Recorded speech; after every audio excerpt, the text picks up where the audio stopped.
Arrest చేసి America జైల్లో పెట్టారు. ఒక దేశం ఇంకొక దేశం మీద యుద్ధం చేయటం ఇది నేరము. ఆ దేశం మీద యుద్ధం చేయటానికి ప్రధానమైన కారణం అది చిన్న దేశం, అమెరికా పక్కమటే ఉంటున్నటువంటి చిన్న దేశం. ఆ దేశంలో చమురు నిల్వలు గణనీయంగా ఉన్నటువంటి దేశం వెలుగులా. ఆ దేశం మీద ఏదో ఒక నేరం మోపి ఆ దేశాన్ని లొంగ తీసుకోవాలని, ఆ దేశంలో అమెరికాకి ఒత్తాసు పలికే ప్రభుత్వాన్ని ఏర్పాటు చేయాలని భావించి అమెరికా ఆ దేశాధ్యక్షుడిని అరెస్ట్ చేసింది.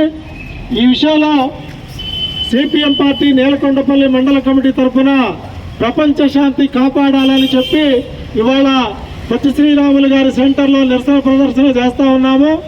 ఈ నిరసనని ఉద్దేశించి సిపిఎం రాష్ట్ర కమిటీ సభ్యులు బండి రమేష్ గారిని మాట్లాడవలసిందిగా కోరుతా ఉన్నాను.